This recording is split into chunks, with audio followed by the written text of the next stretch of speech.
بسم الله الرحمن الرحيم. الحمد لله رب العالمين، والصلاة والسلام على شفيعنا ورسولنا ونبينا محمد بن عبد الله وعلى آله وصحبه ومن والاه. Dear students, today we shall deal with a new topic in the course Comparative Literature. It is related to chapter 5.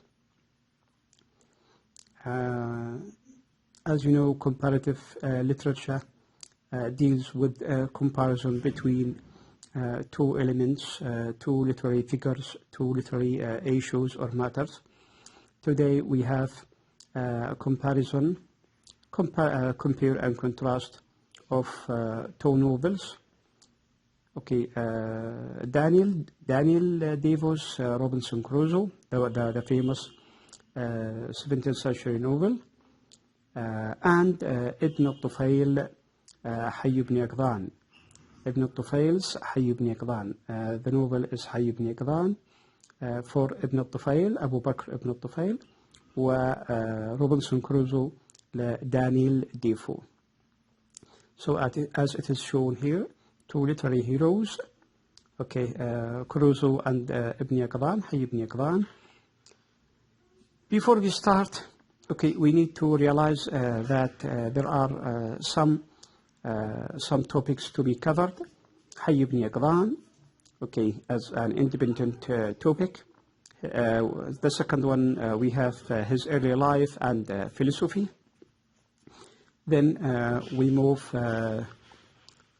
to the second issue, Robinson Crusoe. Okay, again, life of Robinson Crusoe, his philosophy in life also, and a sort of comparison, the way of dealing with life for both characters. Then after that we shift to another topic, another issue in this chapter. It is epic literature. So it deals with the epic. What is the meaning of epic, and its genres or its types. So we have an introduction, the definition of epic. After that, kinds of epics connected with the definitions. Okay. Then we have 6 characteristics or traits or qualities concerning the epic literature. Here we have those characteristics. Then, or after that, we have to deal with an example of epic literature or literary epic. We have 4 or 5 epics in this chapter. We have the Iliad or Al-Iliada in Arabic by Homer. The same with the Odyssey, and the Aeneid by Virgil. Okay, we have Dante Alighieri's The Divine Comedy or Commedia Divina, and last one, it is shown here that the Epic of Paradise Lost by John Milton. You, the students of 19th century poetry, who deals with comparative literature, I am sure that you heard about the epic Paradise Lost in our talking, in our dealing or analyzing John Milton's poem or sonnet 16 on his blindness. If you remember that, now you compare that, we have Paradise Lost as a topic, as a clear topic of epic literature. Okay, these are the 4 examples. We will read one of them as a sort of instance or example in this chapter. Before we start, I'd like you to focus again, to realize or to pay attention to these questions. We have some questions, about 5 questions. connected with the chapter, with this chapter. So these questions can come in the exams. So you have to read them, you have to prepare them after understanding. Okay? So what we have today as recording is giving a sort of hint or hints with the important titles, important issues, and I'd like you to read again several times. If there is any question, we can share in next times through WhatsApp, through emails, or whatever possible means available between all of us, students and Dr. Yahya. The questions you have here on the screen. The first one is, what is the concept of death for Ibn al-Tufayl as realized in Hayy ibn Yaqthan's novel? Okay, so we need to realize Hayy ibn Yaqthan, the character, and his idea, his philosophy of death. Okay, this will be clear, will be understood in dealing with the analysis of this novel. The second question is a sort of command, explain the story of Robinson Crusoe. After reading here, also you can find several, but hundreds of links on the website. You can find on books from different libraries, okay, different issues about Robinson Crusoe. Okay, this novel, this famous novel by Daniel Defoe. So you need to explain, what do you understand? Always we say, explain the story. Okay, in what topic? All the ideas you can grasp, okay, is okay appreciated. Question number 3. Make a comparison, let's say, between Hayy ibn Yaqthan and Robinson Crusoe. So they are what? Two characters, and this is the most important idea in our study, because we study what? Comparative literature. And this one, I need you to pay attention to it, because it is the core of our study of this chapter. Record your presentation. Make a presentation, make a study, make a comparison. This comparison, it is a task, assignment, or presentation. It can be for all these ideas. Number 4, what is epic literature? We need to understand the meaning of epic literature. Then we need to explain our ideas as students, our ideas of this concept, of this philosophy. Okay? Yes, by reading, after reading, I think it will be clear. What are the 6 characteristics of epic literature? What are the 6 characteristics which I mentioned a little bit earlier of epic literature? So we need to realize these 6. They can come in the exams, you know. Okay? So if we start with Hayy ibn Yaqthan and Robinson Crusoe, we can deal with this introduction, the first introduction. It says, this study shares some useful information about 2 different heroes who were created by writers, different writers like Ibn al-Tufayl, Abu Bakr ibn al-Tufayl, and Daniel Defoe. It gives some separate information about them, and then compare them. This can help to reach some interesting conclusion about the 2 heroes, about these 2 heroes. The main intention will be about 2 imaginative men, the 2 characters, whose names were Hayy ibn Yaqthan and Robinson Crusoe, whose names are, I think, is much better than because they are what? Under study. So the names are Hayy ibn Yaqthan and Robinson Crusoe. They both found themselves in a lonely island in different writers' novels. They have become very popular figures in some societies and have caught the attention of philosophers and political economists throughout the years. starting with the first one, with Hayy ibn Yaqthan. Okay, the novel that was named Hayy ibn Yaqthan and was written by Ibn al-Tufayl. Ibn al-Tufayl, by the way, has different styles of writing. It can be written with different spellings, like Ibn Tufayl, Ibn al-Tufayl. It is the correct al-Tufayl according to the Arabic pronunciation.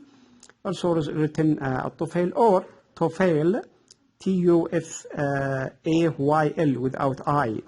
Okay, so written in 1100. After the 14th century, this novel was translated to or into different European languages and made huge impression in different societies. It was translated to Latin in 1671 and to English in 1708. So famous philosophers like Spinoza and Leibniz were impressed by the hero Hayy ibn Yaqthan. The author Ibn al-Tufayl, this is a mistake, I think. Ibn al-Tufayl was inspired by Ibn Sina. We know Avicenna or Ibn Sina in the Arabic pronunciation, and I like it so much. Okay, the English altered or modified name is Avicenna. Okay, who was the most talented Arabic physician, philosopher, and wrote a similar story. So this story of Ibn al-Tufayl was written first by Ibn Sina, but perhaps in a different mode, in a different way. The theme is similar. The others can be different because it is a sort of personal thoughts. The novel was translated to different languages with different names, such as The Journey of the Soul. The Journey of the Soul, the first inscribed or draft of Hayy ibn Yaqthan. His early life. We speak now about the early life of Ibn Yaqthan, Hayy ibn Yaqthan, the character of the novel itself. Hayy ibn Yaqthan grew up in an isolated island. As a result of some attack on his family's town, his mother put him in a basket, as the same as Prophet Moses, peace be upon him, and let him to be taken by the sea. And if we stand here, we should comment on the way of trust of God by believers, by people believing in God, in Allah subhanahu wa ta'ala. So the woman, for example, the mother, because of the great trust and belief of Allah, she trusted him and she put him in whatever covered of wood, like a small boat or yacht, and to be thrown on water. So no one can imagine the situation. But here it is a sort of belief, strong belief of Allah, of God. And this witness is clear, as we say in the Holy Quran, when the mother of Moses, peace be upon him, put him in the same way, and let him to be taken by the sea, by the river. He was left behind crying, and probably they all die after this dramatic event. His family or his clan, his tribe, because of this attack, it might be thought of as all killed. Later, a female antelope found him and raised him. Here is what we call the greatness of creativity. The greatness and creativity of Ibn al-Tufayl in familiarizing human being with non-human being, in selecting the antelope, to be the mother of Hayy ibn Yaqthan. And again, before we go here, I need you to think about the meaning of the name itself. Why Ibn al-Tufayl mentioned, or he selected this name, Hayy ibn Yaqthan. Of course, as Arabs, you know the meaning of Hayy. and Yaqthan, huh? So, I mean, these names, okay, have inference, great inference to let us think about them. Okay, let's proceed. Okay, found him and raised him. He thought it was his mother because he was child. After the antelope gave a birth, Hayy realized that his new brother doesn't look like him. He became confused and depressed because he knew nobody except this antelope and some animals in the jungle, in the wood, in the island. So he started later on to realize that he was different and he belonged to different types of creatures which did not exist nearby. He is alone. He is separated in his behavior and in his appearance, say. The first action that awareness made him to do was covering up his masculine parts of his body because he is bare, he is naked, and he has to cover himself as the same as Adam. Again, here we have a philosophical matter, a critical point to realize. We know the creation of humanity started with our father and mother Eve, Adam and Eve, father and mother. Okay, and at the beginning they have no clothes, and they start to cover their bodies, especially the masculine parts, with what? With leaves of the trees. Huh? So he pushed his abilities to see more closely with the outer members of the island. Gradually, by the passing of time, so he has to realize the atmosphere around him. He tried to fly, but the result was disaster. Could not fly, could not, find another shelter except in this island, especially now because he's still young, not that strong one. When he was around 7, his antelope mother became old and sick. Hayy ibn Yaqthan started to learn how to use the materials that he could find from the forest, from the island, and takes care of the antelope with loyalty, thinking until now, until this time, until this age, thinking that she is what she is, his mother. When the antelope mother died, he is faced with the concept of death. Now, if we stand here a little bit, we can say what is the meaning of death for him.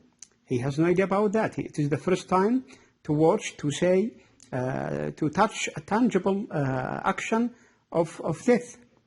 So first, he thought that if he warmed the body enough, his mother could be returned to life once more. But the result was negative. So thinking as a process, why she is not moving, she is motionless. This antelope, because we call it shape because it is estimated as a mother. And here we have a sort of, let's say, personification, okay, tashkhis, giving some qualities of the humans to the non-humans. He then started to do a kind of autopsy to discover what was dismissing from her body that made her motionless.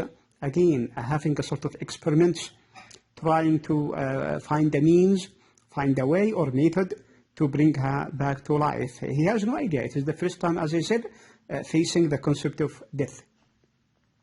He checked all the antelope's body parts, and finally he opened her heart and found some emptiness in it, even now like a surgeon, thinking if he can say what is inside, if there is any sort of defect, he can try to mend it, or to try to find a sort of cure or medicine as a sort of what? As a sort of surgeon process.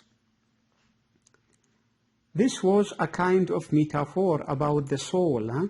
Yes, because what we do for a dead person, whatever we do after the death, we are dealing with crops only, huh?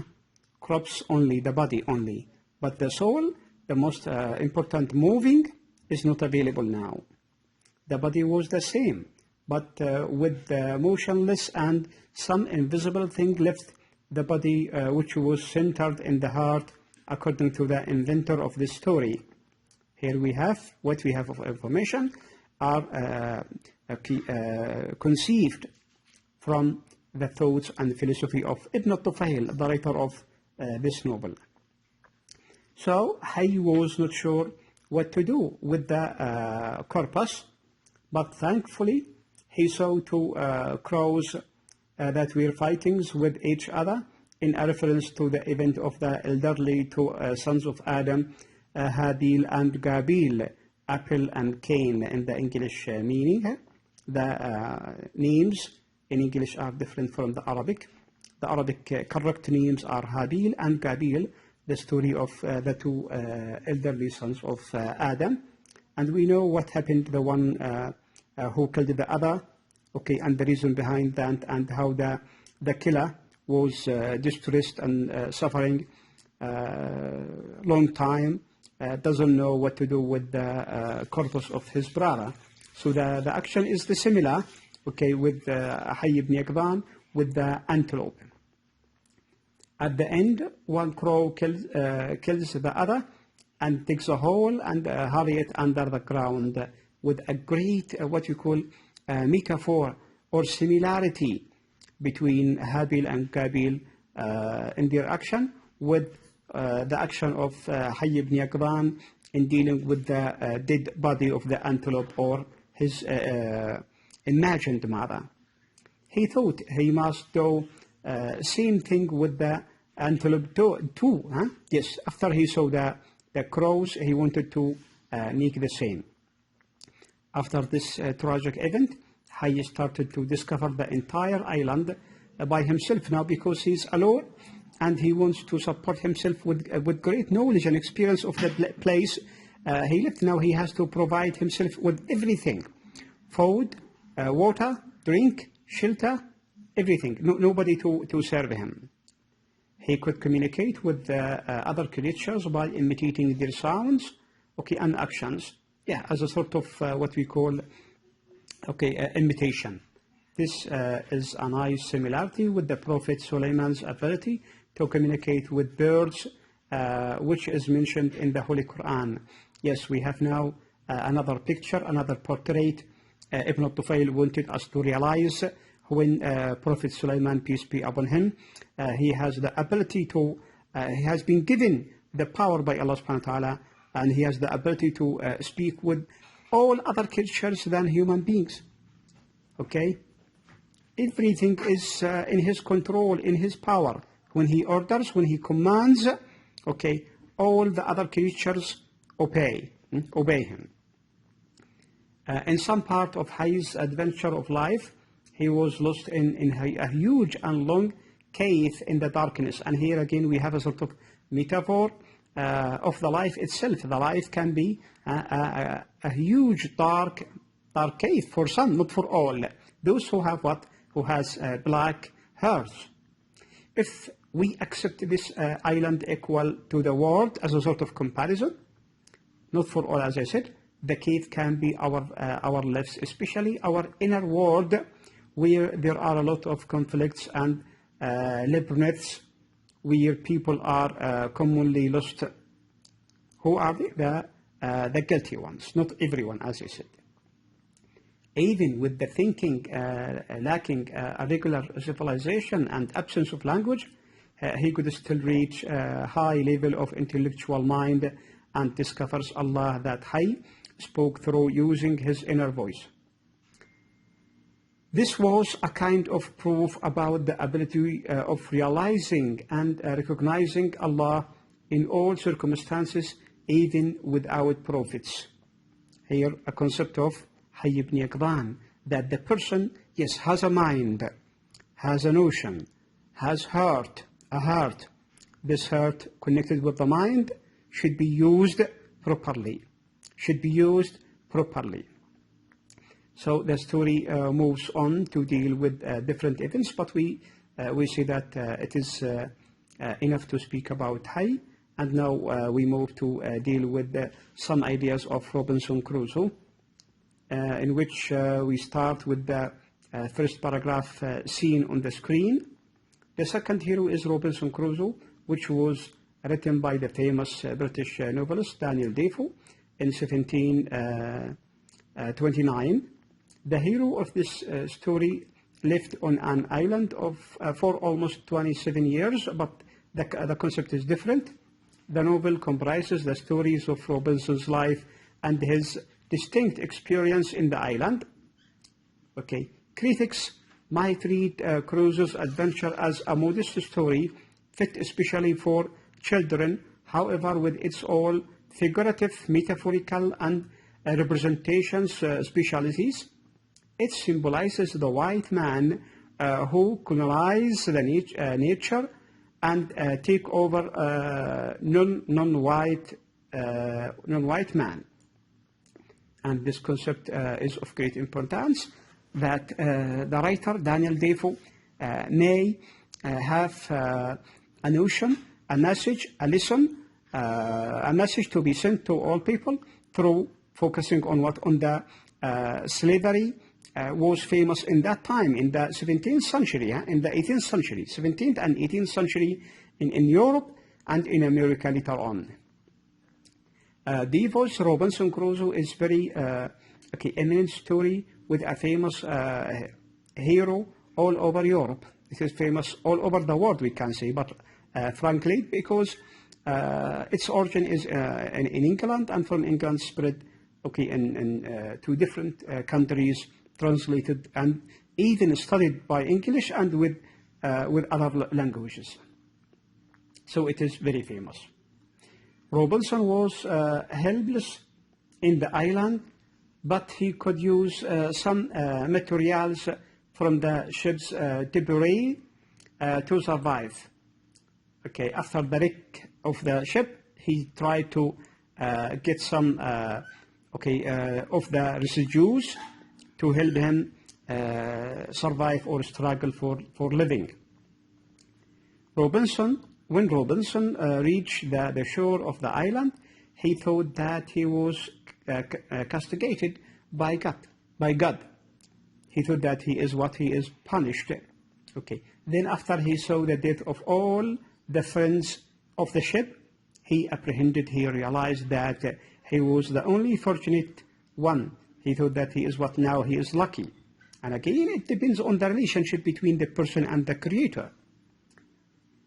In the lonely island, Robinson lived more than 20 years all alone, and in the later 3 years he lived with his slave friend Friday, who met for the first time on the day Friday, and for that reason he was called Friday.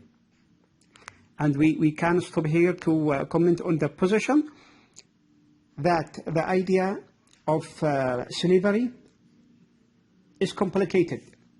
Some critics can say that Robinson Crusoe, that person is a colonizer, and he called Friday a slave. And some others, we can say that he is a merciful person, and he called him a friend. And it is a controversial issue. Yet what we need to understand and to prove logically our arguments. Friday was the first non-white character in the British early novel, and I put it with this question mark, that we have to realize, we have to understand, we have to comprehend why Daniel Defoe made it like that, made him as a sort of slave. Is he himself, Daniel Defoe, with the idea of justice, equality, human rights, or the opposite? Yeah, this can be discovered by different readings on the issue, on Robinson Crusoe. As a result, the character Friday is very important for the history of British literature and for the people who recognize themselves as white. So Robinson called Friday a friend, but he was fundamentally his loyal or a friend's slave. First, Robinson taught Friday to call him master, and this is partiality, as a sort of not having a sort of friendship, no, but a sort of slaveness or slavery. even before he taught him yes and no in English. Okay? Robinson's adventures in the island are stimulating for several people. The novel might be viewed considerably as a perfect symbol of capitalism, as Andrew Undershaft of George Bernard Shaw's Major Barbara. So this is clear for those who are dealing with modern drama with me. Now we study Major Barbara, okay, as an example of modern drama, modern British drama, and we realize the capitalist, okay, father of Major Barbara, Andrew Undershaft, and his religion. If we said about his religion, that his religion is money and gun and powder. It can be said that Robinson Crusoe is a perfect example of individualism and capitalist system and the new classical economy. It can be. So it is what a sort of opinion, point of view, perspective, but it needs to be logically argumented or given opinion or giving arguments. Robinson also tried to teach his friend Friday Christianity and evil. Okay, I am not sure about the concept of evil unless we are reading the novel again and realize the concept of evil. What does Daniel Defoe wanted from this concept to deal evil? Evil can be understood as a good point or negative point. The good point that it might be said like that. Robinson wanted to Friday to know or to realize the devilish concept behind evil, and he has to avoid it. Or can be the opposite also. It was interesting because Friday did not have an idea of evil and cheating. Robinson had a hard time to figuratively introduce evil to Friday. Many ideas can be said here, but I think this is enough for this part, and we need to shift to the third important issue, epic literature. Epic literature. So epic literature as a definition or as an explanation is a genre deals with some of the major epics written in different languages. Understanding English literature often requires students to develop creative imagination, critical thinking, and deeper understanding of historical and cultural specificities. The purpose of this task is to allow you, students, to understand the style, structure, and properties of any literary work connected with the meaning of epic or epic literature. Here we have an introduction about the definition. The word epic stems from or came from the Greek adjective epikos and from epos, which means word, poem, or story. Epos means word, poem, or story. It is used for a narrative poem, lengthy in size, so it is long, little bit, depicting a grave, serious subject or reflecting stories of heroic achievements as well as the particular contemporary culture and social situations of a particular country at some particular time in history. Apart from this, epyllion is another type of epic poetry which deals with the mythological or romantic theme. During the 19th century, another type of epic, little epic. So general epic, and we have little epic. What is little epic? Came into being referring generally to the poems composed in hexameter, and this is important. Hexameter for those who studied poetry, especially appreciating poetry or 19th century poetry, Victorian poetry. We know about hexameter, that it is what a foot of measurement after understanding and realizing the different meters, okay, of measuring a poem or the rhythm of the poem. We have yand, the first syllable. We have die, we have tri, it means three. We have tetra, means four. We have pentameter. Okay, the most famous one, the famous with blank verse, the pentameter, and the number 6, hexameter. Then we have even to the 8th degree of meters or fourth measuring syllables in a verse line. In a hexameter, shorter in length, and also to the poems composed during the English Renaissance, during Shakespeare, before and after. Okay, so they are what? Because they are little epic, they are shorter in length, as we say the volume or the size of the epics. Here we have different definitions for different genres of epic. Again, we go now to the characteristics, the 6 characteristics of epic literature. I need you to read about them, try to understand them, because they are of great importance. This is number 1. Here we have the 2nd, the 3rd, the 4th, the 5th, and the 6th. As I said at the beginning, now we have some examples of the epic literature. Epic literature, here we have the Iliad, the Odyssey, the Aeneid, the Divine Comedy, and Paradise Lost. Okay, and here we have again, we have examples. So that the first one is the Iliad, as you know, as you watch here. It is composed of 15,000 lines and 693. This is the Iliad by Homer, written by Homer, as well as the second one, the Odyssey. The Odyssey, but the Odyssey is composed of 12,000 lines and 110 lines. 12,110 lines.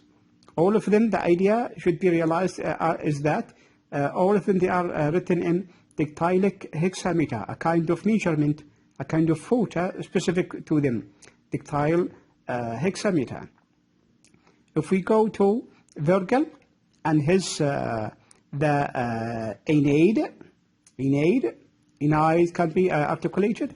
So it is composed of 8,968 lines, around 9,000 lines almost.